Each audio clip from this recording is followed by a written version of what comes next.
नमस्कार, मैं आप सबके साथ रंजना रावत और आप देख रहे हैं खबर एक मिनट। चलिए देखते हैं बिहार झारखंड की तमाम बड़ी खबरें एक मिनट में। स्क्रीन पर चल रहा अश्लील गाना और टीनेजर्स की ये भीड़।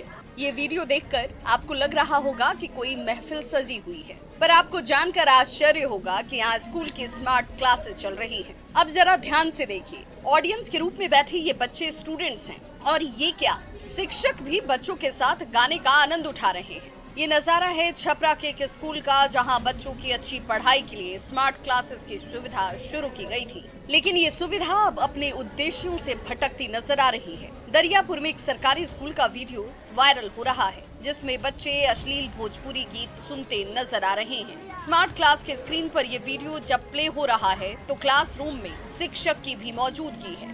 ये वायरल वीडियो दरियापुर प्रखंड के आरबी हाई स्कूल पर सोना का बताया जा रहा है। वहीं जब न्यूज़ 18 ने ये खबर दिखाई, तब डीएम ने इस पर संज्ञान लिया है और साथ ही मामले में जांच के आदेश दिए हैं।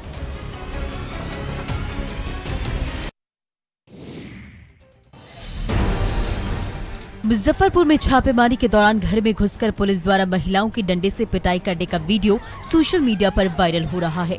वीडियो में दिख रहा है कि पुलिस टीम घर में घुसकर सर्च करने लगती है। जब एक महिला छापेमारी का वीडियो बनाने लगती है तो पुलिस इसका विरोध करती है। इस दौरान उसका पुलिस पदाधिकारी से जमकर विवाद होता है।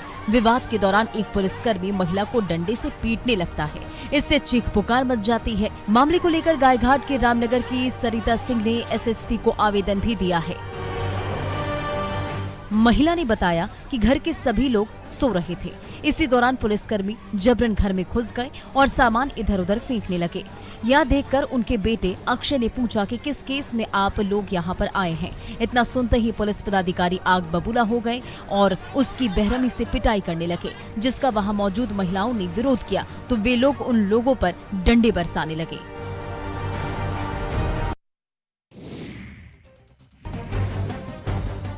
पटना के हॉस्टल एक बार फिर से पुलिस की रडार पर है और इसकी वजह भी है। चाहे अग्निपथ योजना को लेकर होने वाले आंदोलन हो या फिर राजधानी पटना में आपराधिक घटनाएं, हॉस्टल में रहने वाले असामाजिक तत्व इन दोनों मामलों में पुलिस के लिए सिरदर्द बन गए हैं। आईबी ने अलर्ट किया तो पटना पुलिस ने पटना विश्वविद्यालय के छात्रावास समेत कई छात्रावासों में छापेमारी अभियान चलाया और इसी दौरान पटेल छात्रावास में बम बनाने के सामान और बारूद मिलने से खलबली मच गई। सवाल यही उठता है कि हॉस्टल में रहने वाले छात्र हैं या फिर गुंडे। पटेल छात्रावास में बम मिलने के सामान को पटना पुलिस ने गंभीरता से लेते हुए केस दर्ज कर लिया है और मामले की छानबीन जारी है। उधर पटना विश्वविद्यालय का ही सैदपुर छात्रावास इसलिए बदनाम है क्योंकि यहाँ रहने वाले छात्र रूपी गुंडे कभी वर्चस्व दिखाने के नाम पर कभी किसी को गोली मार देते हैं तो कभी कोई गरीब दुकानदार से 30 रुपए की लस्सी का पीस नहीं देने पर बम और गोली से हमला कर देते हैं। पटना पुलिस प्रशासन ने अधिकारियों की माने तो पुलिस लगातार कार्रवाई कर रही है।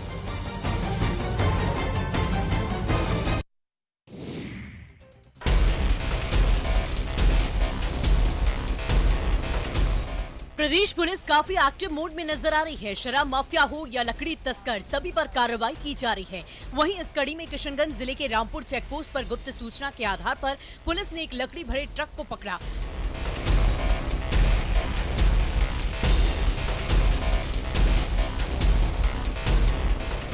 फिल्मी स्टाइल में लकड़ी की तस्करी की जा रही थी। बताया ये जा रहा है कि ट्रक को देर रात पकड़ा गया और इस ट्रक में मकई के बोरी के नीचे छुपाकर सागवान की लकड़ी ले जाई जा रही थी। ये देखिए कैसे शातिर तस्करों ने ट्रक से पहले मकई के बोरे रखे, लेकिन जब बोरों को हटाया गया तो उसके नीचे प्रतिबंधित लकड़ी की बरामदगी की गई। पुलिस ने मौके से 3 लोगों को गिरफ्तार किया है। अनुमान ये लगाया जा रहा है कि जब्त लकड़ी की कीमत लगभग 15 लाख रुपए है। पुलिस ने इसकी सूचना वन विभाग को दी। गिरफ्तार 3 आरोपियों से पूछताछ जारी है। वहीं पुलिस का कहना है कि ये लकड़ी असम से राजस्थान ले जाई जा रही थी।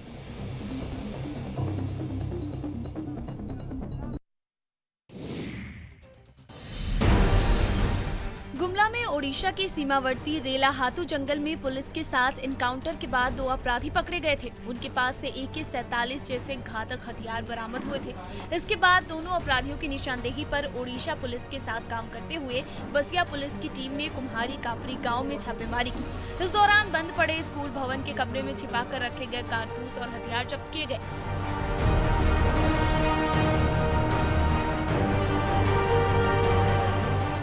जब्त सामानों में 20 पीस गोली, 9 mm का टॉय पिस्टल, एक एयर गन के साथ ही एक खाली मैगजीन, 2 स्मार्टफोन और कई इलेक्ट्रॉनिक गैजेट भी हैं। इधर सूत्रों की माने तो विश्वजीत साहू आर्म्स सप्लायर है।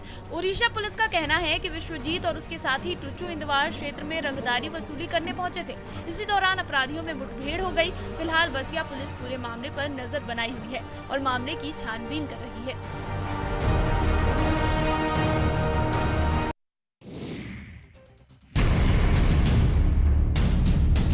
अग्निपथ योजना के विरोध की आड़ में एक बार फिर बिहार में उपद्रव फैलाने की साजिश रची जा रही थी, जिसके बाद जारी किए गए अलर्ट को लेकर हाजीपुर में भी पुलिस प्रशासन ने कार्रवाई तेज कर दी है।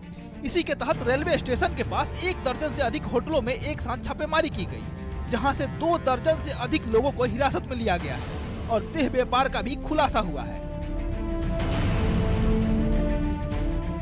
इस छापेमारी के दौरान एक होटल से आधा दर्जन युवक युवतियों को आपत्तिजनक हालत में पकड़ा गया है, जिन्हें हिरासत में ले लिया गया है। सबसे हैरत की बात तो यह है कि पुलिस अग्निपथ योजना की आड़ में उपद्रव फैलाने की साजिश को लेकर छापेमारी करने पहुंची थी, लेकिन होटल में चल रहे देह व्यापार का खुलासा हो गया, जिसे देखकर पुलिस भी सन्न रह गई।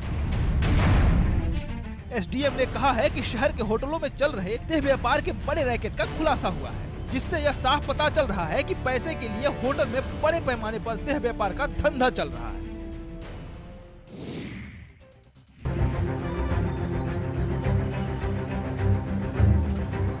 गोपालगंज में एक बेकाबू ट्रक ने कार में टक्कर मारते हुए सड़क किनारे खड़ी मां बेटी को कुचल डाला। उसके बाद ट्रक एक दुकान में जा घुसी। ये घटना कुचायकोट थाना क्षेत्र के NH 27 पर बलथरी चेक पोस्ट के पास की है, जहां एक ट्रक कार से टकराने के बाद बंद पड़ी एक दुकान में घुस गई। इस घटना में मां और बेटी गंभीर रूप से जख्मी हो गई, जिनका इलाज जारी है। बताया जा रहा है कि उत्तर प्रदेश से ट्रक बिहार आ रहा था और इस दौरान उसी लेन में दूसरी तरफ से आ रही एक कार से टकराने के बाद ट्रक सड़क किनारे एक मकान में जा घुसा, जिससे मकान का एक हिस्सा क्षतिग्रस्त हो गया। वहीं हदसा नगर थाना क्षेत्र के बंजारी मोड़ के पास NH 27 पर एक और दुर्घटना घटी।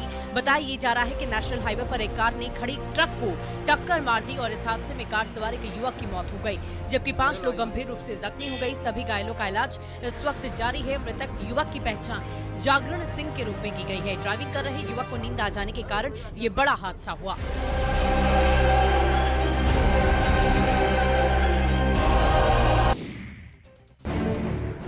अरवल में सरकारी राशन की यूनिक तरीके से चोरी की जा रही है। दरअसल कुर्था प्रखंड क्षेत्र सुरा गांव में बिहार राज्य खाद्य निगम से अनुबंधित डोर स्टेप डिलीवरी वाहन से विभिन्न खाद्य आपूर्ति विक्रेताओं को राशन की आपूर्ति कराई जा रही है, लेकिन इसी वाहन के जरिए हर खेप से लगभग 40 से 50 किलो खाद्यान्न की चोरी की जाती है। हालांकि इस मामले का खुलासा तब हुआ जब एक डीलर ने राशन लाने वाले ट्रैक्टर पर ध्यान दिया।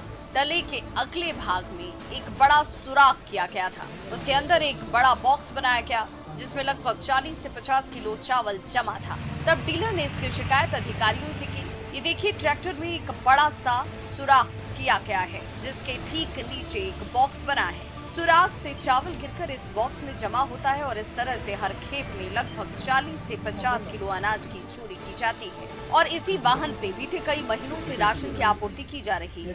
50 किलो।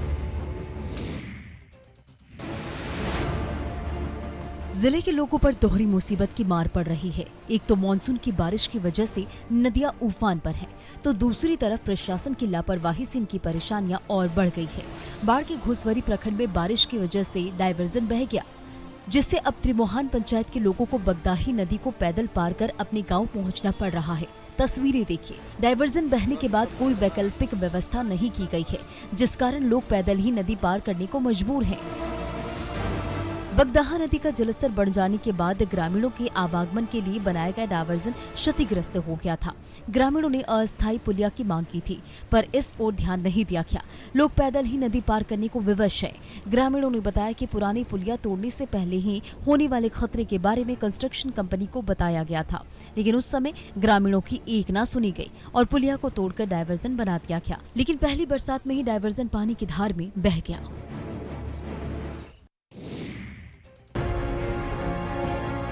हाथियों की हुड़दंग से वन्य क्षेत्रों के लोग परेशान हैं। वहीं गिरिडीह में हाथियों का उत्पात थमने का नाम नहीं ले रहा है। सदर प्रखंड के सिंदुरिया पंचायत के कई गांवों में देर रात हाथियों के झुंड ने जमकर तबाही मचाई। बताया जा रहा है कि 7 हाथियों का झुंड गांव पहुंचा था, जहां पर 3 घरों के दरवाजे और खिड़की तोड़ दिए और उनके धक्के से घरों में भी दरारें पड़ गई। हाथियों ने घरों में रखा अनाज खा लिया और खेत में लगी फसल को भी बर्बाद कर दिया। कुएं पर लगी सिंचाई मशीन को भी कुएं में गिरा दिया। हाथियों के उत्पात में किसानों को हजारों रुपए की संपत्ति का नुकसान हुआ है।